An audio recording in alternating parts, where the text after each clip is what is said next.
우리 이 시간에는 하나님께서 오늘 우리에게 주신 말씀 함께 봉독해 올려드리도록 하겠습니다. 오늘 주신 말씀은 요한복음 2장 1절에서 11절까지의 말씀입니다. 저와 함께 한 절씩 교독하도록 하겠습니다. 제가 먼저 읽겠습니다. 사흘째 되던 날 갈릴리 가나에 혼례가 있어 예수의 어머니도 거기 계시고 예수가 그 제자들도 혼례 청함을 받았더니 포도주가 떨어진지라 예수의 어머니가 예수에게 이르되 저들에게 포도주가 없다 하니 이르시되 여자여 나와 무슨 상관이 있나이까 내 때가 아직 이르지 아니하였나이다. 그의 어머니가 하인들에게 이르되 너희에게 무슨 말씀을 하시든지 그대로 하라 하니라. 유대인의 정결 예식을 따라 두세 통 드는 돌 항아리 6이 놓였는지라. 예수께서 그들에게 이르시되 항아리에 물을 채우라 하신즉 아귀까지 채우니 떠서 연회장에게 갖다 주라 하시매 갖다 주었더니 연회장은 물로 된 포도주를 맛보고도 어디서 났는지 알지 못하되 물 떠온 하인들은 알더라. 연회장이 신랑을 불러 사람마다 먼저 좋은 포도주를 내고 취한 후에 낮은 것을 내거늘 그대는 지금까지 좋은 포도주를 두었도다 하니라. 예수께서 이 첫 표적을 갈릴리 가나에서 행하여 그의 영광을 나타내심에 제자들이 그를 믿으니라. 아멘. 우리가 인생을 살아가다 보면 누구한테나 예기치 못했던 그러한 위기의 순간들이 찾아오곤 하죠. 우리가 충분하다고 생각했던 그런 것들이 갑자기 바닥이 나고 또 우리가 열심히 준비를 해왔지만 예상치 못한 그런 벽에 부딪히는 그런 경우도 있고 간절히 바라고 기대했던 그런 것들이 물거품이 될 위기에 처해버리기도 합니다.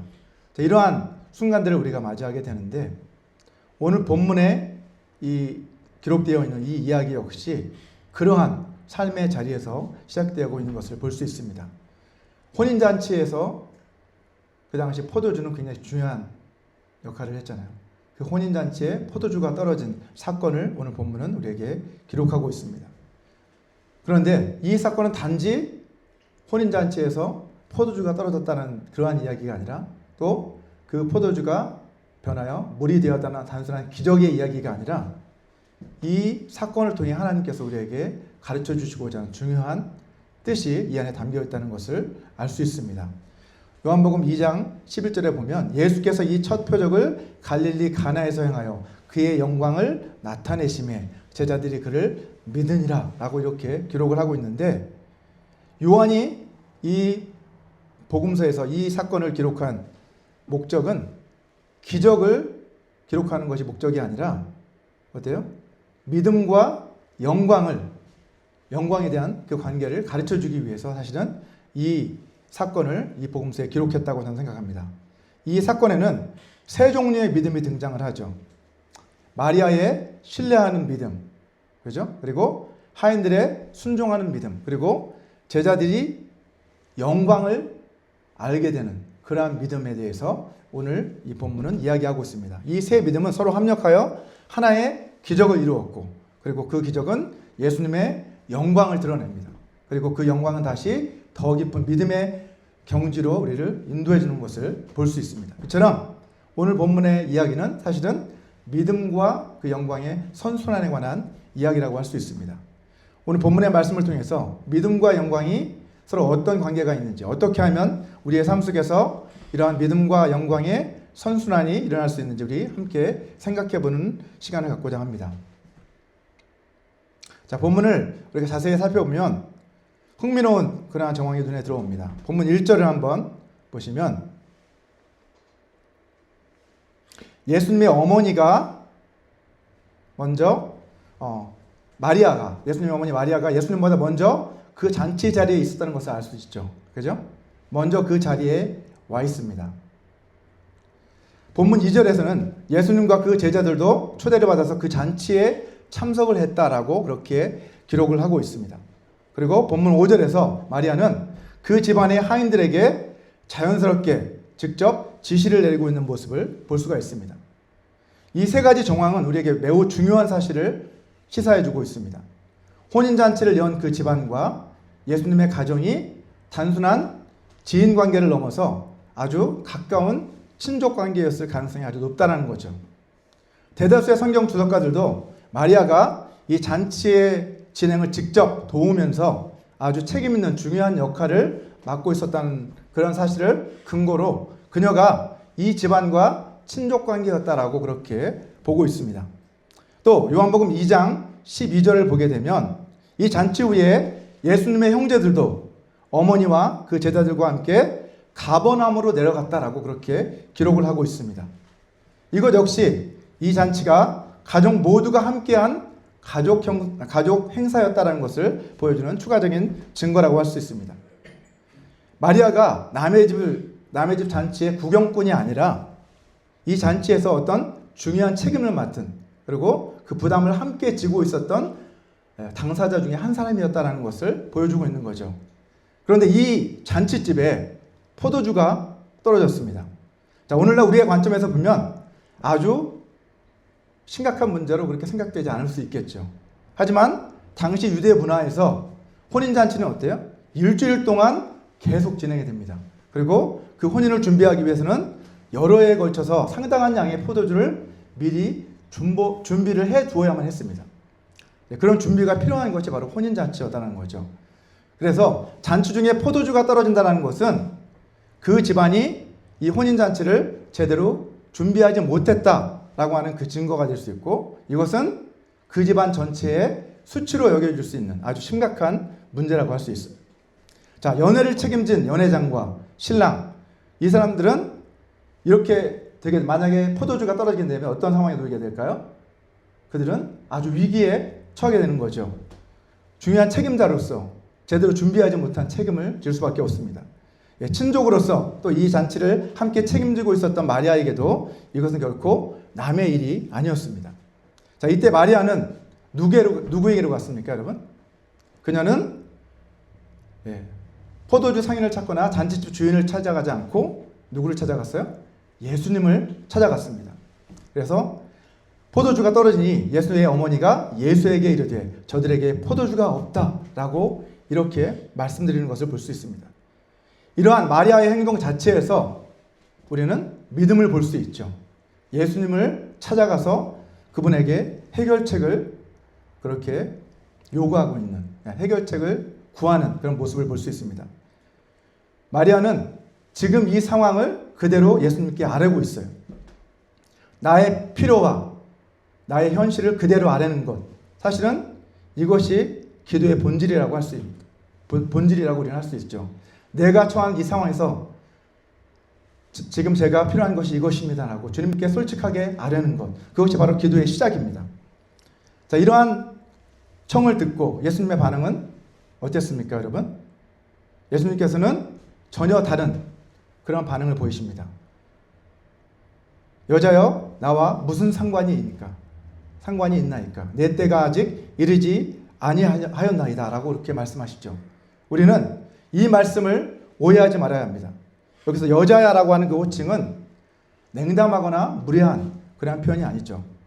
당시 헬라 문화와 또 유대 문화 모두에서 이 호칭은 상대방을 존중하는 그러한 표현이었습니다. 예수님은 훗날 십자가 위에서도 마리아를 뭐라고 부르십니까? 여자여라고 이렇게 부르는 것을 확인할 수 있습니다. 우리가 예수님이 마리아를 어머니가 아닌 여자여라고 부르신 것은 이제 어머니와 아들을 이러한 사적인 관계가 아닌 하나님의 아들로서 공적인 사명의 자리에 지금 서 계셨다는 것을 우리에게 보여주고 있습니다. 예수님은 이제 하나님 아버지의 뜻을 따라 살아가는 메시아이신 예수님으로서 이 공생애를 시작하고 계신 것이죠. 나와 무슨 상관이 있나이까? 라고 하는 이 표현 역시 나는 이 일에 관심이 없다거나 내 알 바 아니다 라고 하는 그런 의미가 전혀 아닙니다. 이것은 나는 이제 하나님 아버지의 뜻과 그분이 정하신 그 계획에 따라 행동하는 자다라고 하는 그러한 의미를 담고 있는 것이죠. 자, 예수님은 마리아의 요청이 아니라 오직 아버지의 뜻에 따라 기적을 행하실 것을 밝히신 것입니다. 하지만 어머니로서 마리아는 사실 이 말씀을 들었을 때 서운한 감정이 들 수도 있었겠죠. 자, 그럼에도 마리아는 그 마음이 흔들리지 않았습니다. 왜요? 마리아에게는 예수님에 대한 믿음의 근거가 분명히 있었기 때문입니다. 그녀는 천사 가브리엘로부터 하나님의 아들을 잉태하게 될 것이다라고 하는 그 메시지를 분명히 들었고, 실제로 성령으로 잉태하여 예수님을 그가 몸소 낳았기 때문입니다. 자, 마리아는 또한 예수님에 관한 엘리사벳의 예언도 들었고, 베들레헴의 목자들과 동방박사들이 경배하는 그 모습도 지켜보았죠. 그리고 시몬과 안나의 예언도 들었습니다. 뿐만 아니라 12살 된 예수님이 성전에서 내가 내 아버지의 집에 있어야 할 줄을 알지 못하셨나이까? 라고 말씀하시던 그 모습도 그녀는 생생히 기억하고 있었습니다. 자, 그래서 누가복음 2장 19절을 보면 마리아는 이 모든 말을 마음에 새기어 생각하니라 라고 이렇게 말씀하고 있어요. 이처럼 마리아의 믿음은요, 자신만의 어떤 특별한 경험, 그리고 하나님께서 여러 믿음의 사람들을 통해서 그녀의 마음속에 새겨주신 예수님에 대한 강한 신뢰로부터 나온 행동이었습니다. 자, 그래서 마리아는 오늘 본문 5절에서 그 집 하인들에게 이렇게 말씀합니다. 무슨 말씀을 하시든지 그대로 하라 라고 그렇게 지시하고 있는 것을 볼 수 있습니다. 예수님이 아직 아무것도 행하지 않으셨을 때, 아무 변화가 없을 때, 거절처럼 들리는 그 말을 들은 그 상황에서도 마리아는 하인들을 준비시키는 것을 볼 수 있습니다. 우리가 결과를 보기 전에, 또 이해하기 전에 먼저 신뢰하는 것, 그것이 바로 신뢰하는 믿음입니다. 잔치집에 포도주가 떨어졌던 것처럼 여러분의 삶 가운데 꼭 필요한 무언가가 우리의 삶 가운데 생길 때가 있습니다. 물질이 떨어지는 때가 있고, 또 우리의 건강에 문제가 생기는 때가 있고, 우리의 희망이 사라지고 없어져 버리는 때가 있습니다. 우리가 해결하지 못하는 그러한 문제들을 우리가 만났을 때 그 문제 앞에서 우리도 주저앉지 말고 마리아처럼 그 문제를 가지고 누구에게로 나아가야 돼요? 바로 예수님께로 나아가야만 합니다. 자, 우리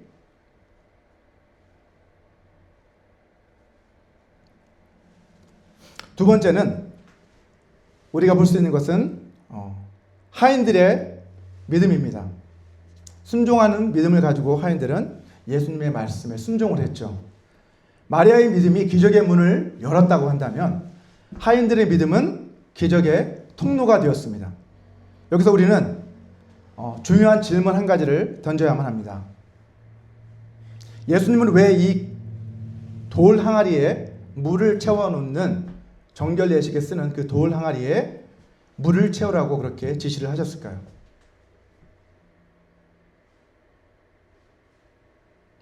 돌 항아리들은 주로 어때요? 결례를 위해서 손 씻기, 손님들이 왔을 때 먼저 손을 씻고 이렇게 정결 의식을 행한 뒤에 이렇게 잔치에 참여하도록 하기 위해서 그렇게 준비해 둔 것이겠죠. 당시 유대인들의 토기는 부정함이 토기 속으로 스며든다라고 그렇게 여겼기 때문에 이렇게 돌로 만든 항아리를 준비해 두었다고 합니다. 이 항아리들은 어떤 유대교의 율법적 정결 예식에 따라, 그 기준에 따라 그렇게 마련해 둔 것들입니다. 사실은 이것은 유대교를 상징하는 그러한 항아리들이라고 할 수 있어요. 자, 여기에서 두세 통 드는 돌 항아리 6개가 놓여 있었다라고 그렇게 기록을 하고 있는데, 한 통은 여기서 한 통은 10갤런 정도라고 합니다. 따라서 항아리 하나의 용량은 대략 20에서 30갤런 정도 되는 거예요. 리터로 하면 76에서 114리터 정도가 된다고 합니다. 그래서 6항아리를 모두 다 합쳐본다면 대략 120갤런에서 180갤런 정도 되는 아주 상당한 양이죠. 1갤런짜리 우유를 생각해보면 그게 120개, 180개 정도 되는 그런 포도주 양을 생각해 보시기 바랍니다. 자, 이 많은 물, 이렇게 많은 물이 모두 포도주로 그렇게 변화되는 기적이 오늘 본문에서 일어나는 것을 알 수 있어요. 단순히 어떤 잔치의 필요를 채워주는 그러한 기적이 아니라 그것을 넘어서서 차고 넘치도록 채워주시는 그 하나님의 은혜, 또 메시아 시대의 풍성함을 이 사건은 우리에게 보여주고 있습니다. 이사야서 25장 6절에 보면 이렇게 말씀하고 있습니다. 만군의 여호와께서 이 산에서 만민을 위하여 기름진 것과 오래 저장하였던 포도주로 연회를 베푸시리니 곧 골수가 가득한 기름진 것과 오래 저장하였던 맑은 포도주로 하실 것이며 라고 이렇게 말씀하고 있습니다. 자, 그러나 이 풍성함보다 더 중요한 것은 예수님이 무엇을 사용하셨는가 하는 것이 중요합니다. 예수님은 새 포도주를 만들기 위해 무엇을 사용하셨어요? 율법에서 요구하는 율법의 정결 예식에 사용되었던 그 물을 지금 사용하셔서 포도주를 만드셨다는 것이 중요합니다. 이것은 결코 우연이 아닙니다. 예수님께서는 의도적으로 이 기적, 표적을 행하셨는데 여기에는 깊은 뜻이 담겨져 있습니다. 율법 정결 예식에 보면 이렇게 정결한 물로 먼저 손을 씻어야 한다는 그 규례가 있지만 이것은 예수님께서 이 물을 가지고 어떻게 역사하셨어요? 이 물을 포도주로 변화시키셨어요. 물이 변하여 포도주가 되게 하는 기적을 행하셨다는 거죠. 이것은 우리 가운데 임할 율법에서 율법 시대를 지나 이제는 복음의 기쁨의 시대로 전환되었음을 우리에게 보여주는 그러한 기적 사건이라는 것을 오늘 이 사건을 통해 우리는 알 수 있습니다. 옛 언약에서 새 언약으로의 전환, 그리고 율법에서 복음으로의 그 전환을 상징적으로 보여주는 이 사건이 바로 오늘 본문의 기적 사건인 것을 알 수 있습니다. 자, 요한복음 1장 17절에 보면 율법은 모세로 말미암아 주어진 것이요 은혜와 진리는 예수 그리스도로 말미암아 온 것이다 라고 그렇게 말씀을 합니다. 자, 포도주가 떨어진 이 혼인잔치는 단순히 한 가정의 문제가 아니죠. 이것은 당시 유대교의 영적인 상태를 사실은 보여주고 있습니다.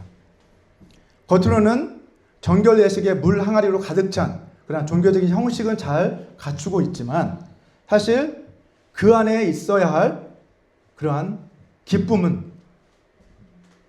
비어있는, 기쁨은 없는 그러한 공허한 상태를 지금 보여주고 있는 것이죠. 겉으로는 거룩하고 경건해 보이지만 실상 생명의 기쁨을 잃어버린 유대교의 실상을 오늘 본문의 사건은 우리에게 보여주고 있습니다. 자, 예수님은 정결 예식에 사용하는 이 물을 포도주로 바꿔주세요. 그리고 율법의 그 종교 자리에 머물고 있었던 이스라엘에게 이제 무엇을 가져다 주시는 거예요? 이러한 기적 사건을 통해서 그들에게 생명과 기쁨을 가져다 주시는 것을 볼 수 있습니다. 자, 우리가 여기에서 또 한 가지 주목할 사건이 있습니다. 이 혼인잔치의 주인공은 사실 누굽니까? 혼인잔치에서 보통 주인공은 누가 되어야 돼요? 신랑과 신부잖아요. 그죠?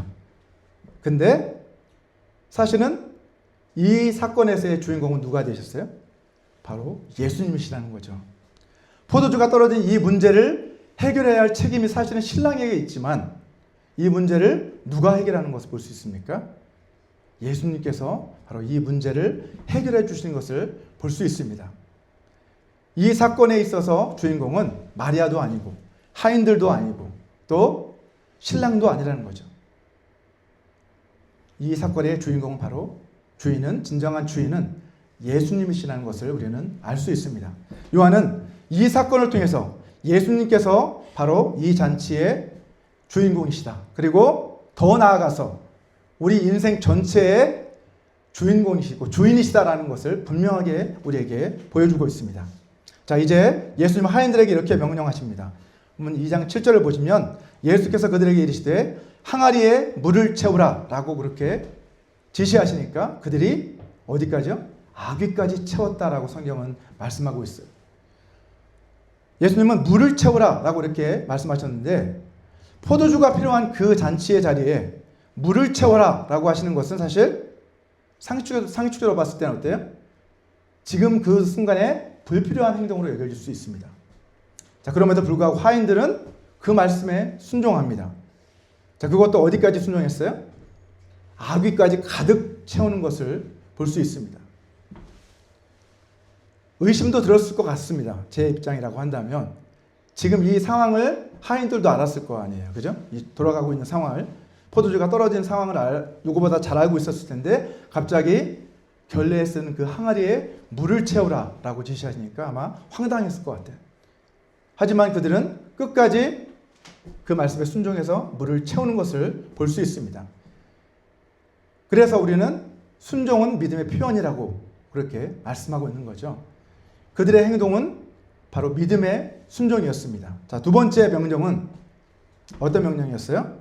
이제는 떠서 연회장에게 갖다 주어라 라고 이렇게 말씀하십니다.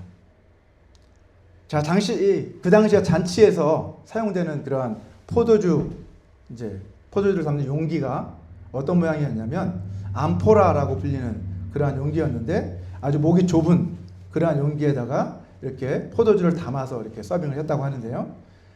예. 사실 그 내용물을 따라보지 않으면 그 안에 뭐가 담겼는지 알 수 없는 구조입니다. 예. 그래서 하인들은 아마도 물을 채울 때까지도 전혀 이 기적 사건을 알아채지 못했을 거고, 물을 거기에 부어서 그 암포라라고 하는 그 그릇에 담아서 연회장에게 갖다 줄 때까지도 사실은 물이 변해서 포도주가 되었다는 것을 알지 못했을 거예요. 그죠? 만약 그들이 물이 이미 포도주로 변한 것을 알았다라고 한다면 어떤 반응을 보였을까요?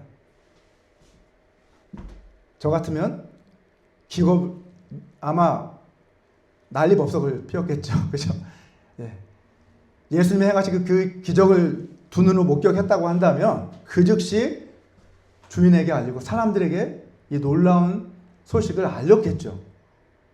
예, 너무나도 놀라운 일이 벌어졌다라고 막 소리치며 아마 알렸을 것입니다. 하지만 그들은 그렇게 하지 않았어요. 하인들은 어떠한 일이 벌어졌는지도 모르고 그냥 예수님이 말씀하시니까 그 물을 떠서 연회장에게 갖다 준 것입니다. 만약 그 물이 포도주로 변하지 않았다라고 한다면 어떤 일이 벌어졌을까요? 여러분, 연회장이 가서 이게 포도주인 줄 알고 마셨는데 물이었다라고 한다면 잘못될 경우에는 사실은 고스란히 이 하인들이 그죠? 책임을 질 수도 있는 그러한 상황이 벌어질 수도 있어요. 하지만 어찌된 이유에서든지 그들은 예수님이 말씀하신 그 말씀에 순종해서 그냥 그대로 순종하는 모습을 우리는 볼 수 있습니다. 여기에서 우리는 중요한 진리를 하나 발견하게 됩니다.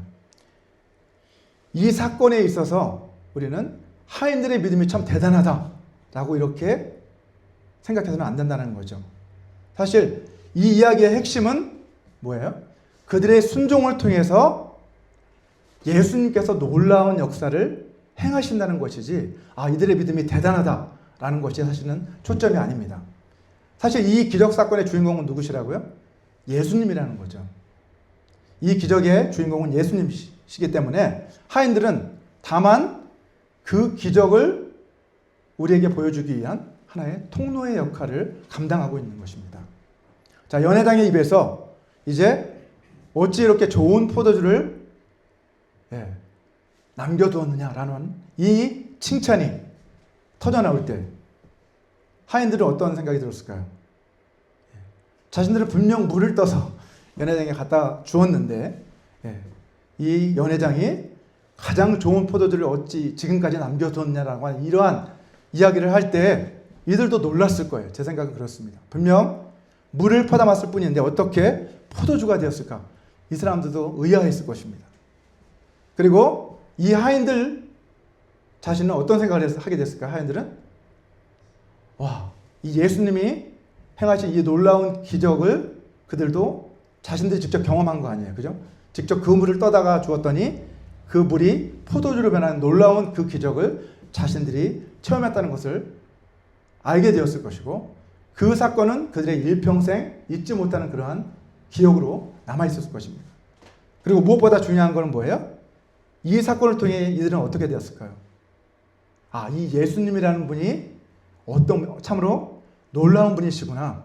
적어도 이분은 하나님이 보내신 분이시구나 라고 한 이러한 경험을 그들은 하게 되었을 것입니다. 자, 그렇다면 이 물이 포도주로 변화된 것은 정확히 언제였을까요, 여러분? 언제 물이 포도주로 변화되었을까요? 우리 성경 본문은 그 순간이 언제인지 우리에게 말씀해주고 있지 않습니다. 하지만 구절을 보시면, 본문 구절을 보시면 이렇게 말씀합니다. 연회장은 물로 된 포도주를 맛보고도 어디서 났는지 알지 못하되 물 떠온 하인들은 알더라. 그러니까 연회장이 신랑을 불렀다라고 기록을 하고 있어요. 자, 연회장은 물로 된 그 포도주를 맛보고 라고 이렇게 말씀하고 있어요. 자, 그 말은 뭐예요? 연회장에게 전달되는 그 시점에는 적어도 이미 그 물이 포도주로 변해 있었다라는 것을 우리는 알 수 있습니다. 자, 그래서 많은 주석가들은 하인들이 이 항아리에서 그 물을 떠서 이 포도주를 담는 그 용기에 부어서 이제 연회장에게 가져가는 그 과정에 아마 이러한 변화가 일어났지 않았을까라고 그렇게 보고 있습니다. 저도 그렇게 생각을 합니다. 하인들은 그냥 물을 부어서 그것을 가지고 연회장에게 갖다 주었는데 그 과정에서 이러한 변화가 일어나는 것이죠. 자, 이 기적을 그들이 이미 변화된 포도주를 가지고 갖다 준 것이 아니라 어떻게 해요? 예수님의 그 말씀에 순종해서 그냥 물을 연회장에게 갖다 준 거예요. 이것이 바로 믿음이라고 할 수 있는 거죠. 또 한 가지 이러한 믿음으로 순종했을 때 어떤 일이 벌어졌어요? 연회장은 어떻게 이러한 좋은 포도를 지금까지 남겨두었냐라고 하는 놀라는 그 경험을 했지만 이 기적의 내막이 어떤지를 누가 잘 알고 있습니까? 하인들이 알고 있다는 거죠. 연회장도 알지 못하고 신랑도 알지 못하지만 누가요? 그 하인들은 예수님이 행하신 이 놀라운 기적이 어떻게 이루어졌는지를 누구보다도 잘 알고 있었고 그 기적의 사건에 동참하는 그러한 영광을 누릴 수 있게 되었다는 거죠. 이렇게 믿음으로 우리가 주님의 말씀에 순종할 때에 우리는 기적을 우리의 삶 가운데 체험할 수 있게 되는 것이죠. 자, 여기에서 우리는 하인들과 우리들 사이에 그 차이를 한번 생각해 볼 필요가 있습니다. 자, 하인들은 예수님의 말씀을 직접 두 귀로 들었잖아요. 그죠? 그 명령을 들었어요.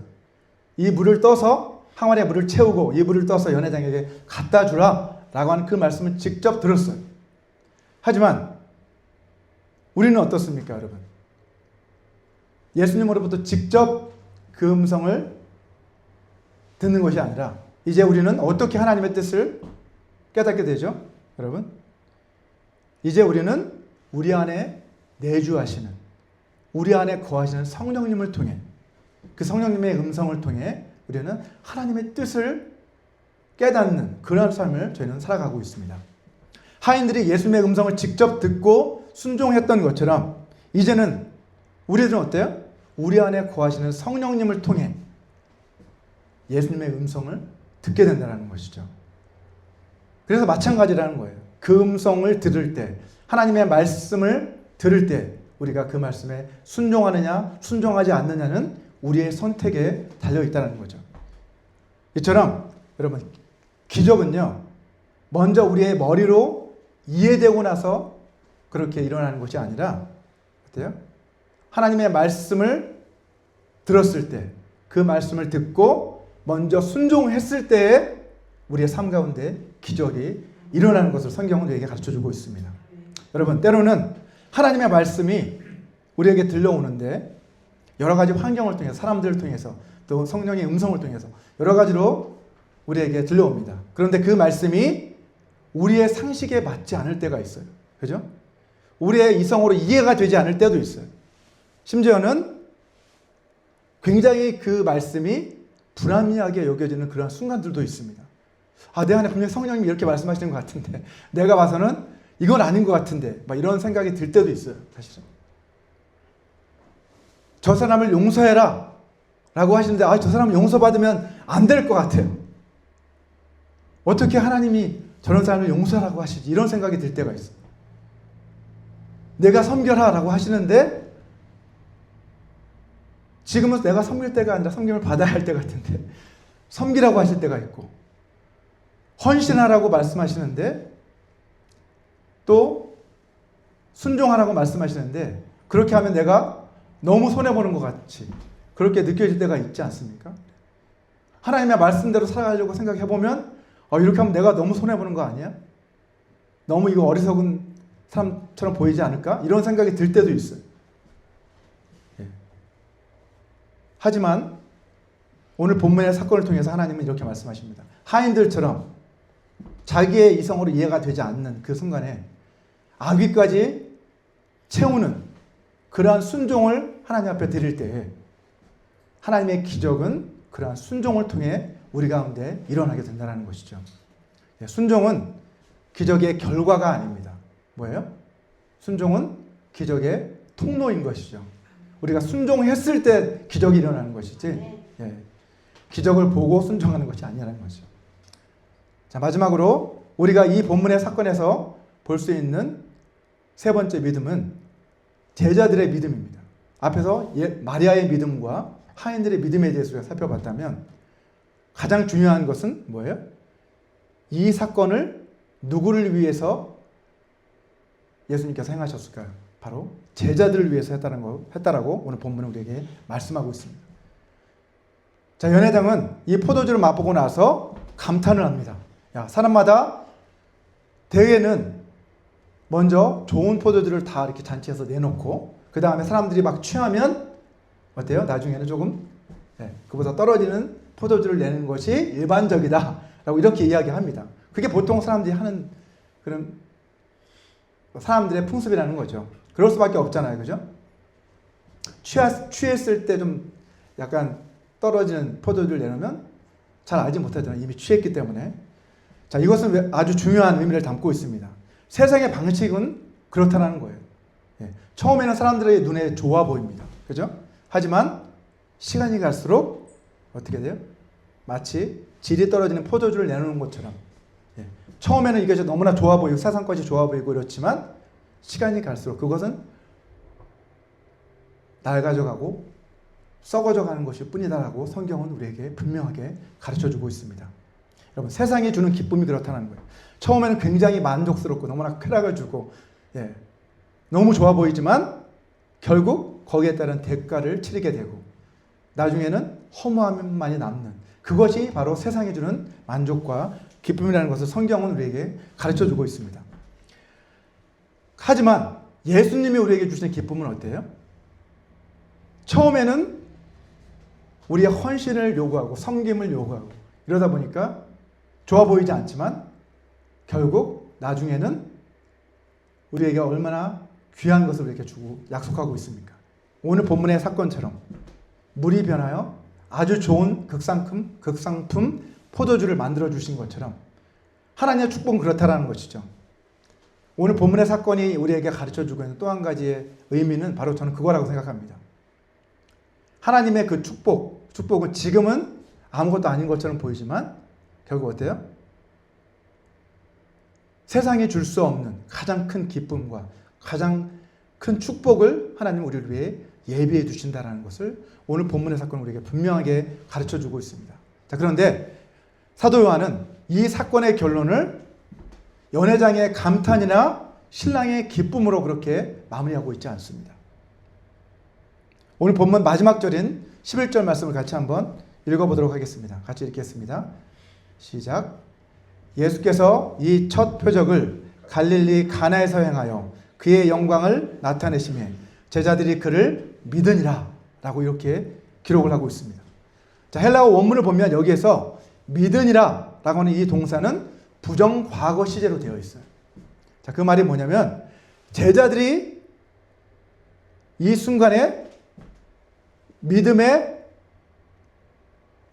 도약이 있었다는 거예요. 이때 비로소 믿음을 처음으로 믿게 되었다는 의미가 아니라 사실 이 부정과거의 의미는 이 순간이 결정적인 어떤 전환점이 되었다라는 그런 의미를 담고 있다는 거예요. 그를 믿으니라, 비로소 그를 믿게 되었다 이게 아니라 그를 믿었다는 믿음의 예수님을 믿는 그 믿음의 전환점이 바로 이 순간이었다라고 이렇게 말씀하고 있는 것이죠. 그들은 이미 예수님을 믿고 따르고 있었잖아요. 그런데 이 표적 사건을 통해서 어떻게 된 거예요? 그들의 믿음이 더욱 확고하게 뿌리를 내렸다라고 성경은 우리에게 말씀하고 있는 것입니다. 자, 그래서 요한은 이 사건을 기적이라고 이렇게 부르지 않고 뭐라고 부르고 있어요? 표적.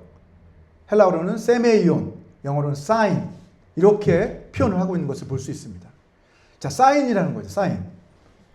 기적, 미러클과 표적, 사인. 이 둘 사이의 차이는 무엇입니까, 여러분? 기적은 말 그대로 기적이에요. 미러클. 아주 초자연적인, 일반적인 우리 상황에서는 볼 수 없는 그런 아주 놀라운 사건을 가리켜서 기적이라고 우리 부르잖아요. 하지만 표적은 뭡니까? 표적이라고 부를 때는 그런 놀라운 사건이긴 하지만 그 안에 의미가 담겨 있다는 거죠. 이 예수님이 이 기적을 행하신 그분이 어떤 분이신지를 보여주는 하나의 사인. 그래서 사인이라고 하는데 하나의 사인과도 같은 것이 뭐예요? 표적이라는 거예요. 자, 요한복음에는 이러한 사인들, 예수님이 어떤 분이신지를 보여주는 그러한 사인들이 총 7개가 나오는데 오늘 본문의 사건은 그 가운데 첫 번째 표적이라는 것이죠. 자, 요한은 이 구절을 통해서 예수님이 이 표적을 행하신 목적이 무엇인지를 분명히 말씀하고 있습니다. 그 목적은 뭐예요? 자신의 영광을 드러내시고 거기서 멈추지 않고 그 자신의 영광만 드러내는 것이 아니라 그 영광을 드러내신 목적이 뭐예요? 그 영광을 봄으로써 누가? 제자들이 믿음을 갖게 하시기 위해서 이 표적을 행하셨다라고 분명하게 말씀하고 있습니다.